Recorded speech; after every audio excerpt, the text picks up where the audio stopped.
Karibu sana mtazamaji wa Zone Media, natumaini ubuheri wa afya kabisa na habari za asubuhi. Karibu sana tujuzane yote ambayo yanajiri katika uga wa kimataifa, na hapa nina taarifa moja kwa moja kutokea nchini Iran.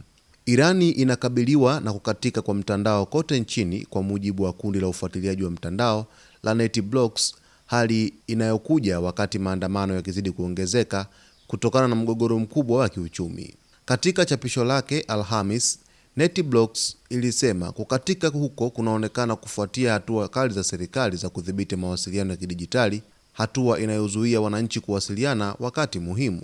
Maandamano yameenea katika miji mbalimbali ya Iran tangu mwishoni mwa Desemba, yakichochewa na kupanda kwa gharama za maisha na kushuka kwa thamani ya sarafu ya nchi.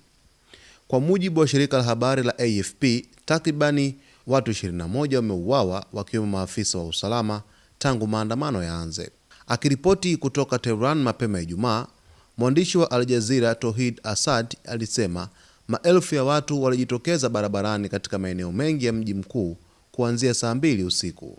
Alisema barabara kadhaa zimefungwa na kulikuwa na makabiliano kati ya waandamanaji na polisi, huku zikisikika kauli mbiu zikiikosoa serikali. Assad aliongeza kuwa shinikizo la kiuchumi limepunguza imani ya wananchi, hasa wafanyakazi wa tabaka la kati la chini ambao sasa wanashindwa kukidhi mahitaji yao ya kila siku.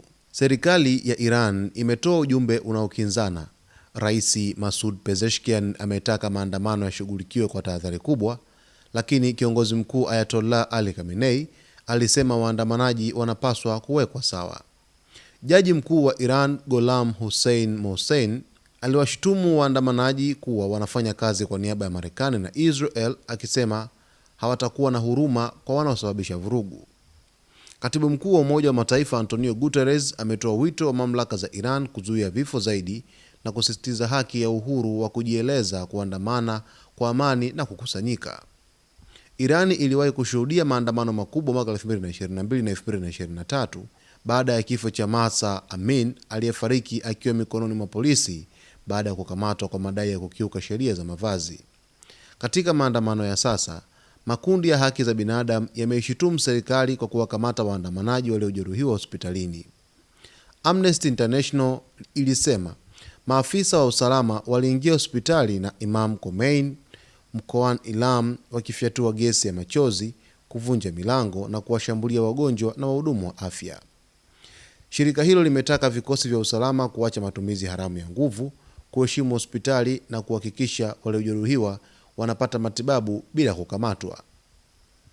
Hali imeshakuwa tete na mbaya katika taifa la Iran baada ya serikali kuamua kuzima kabisa mtandao kote nchini ili kuepuka maandamano zaidi, wakiamini kwamba mtandao ndio nyenzo ya kuhamasisha maandamano zaidi na kuponyeza propaganda dhidi ya wananchi wa Iran. Hii mtazamaji ni taarifa kubwa na ni breaking news.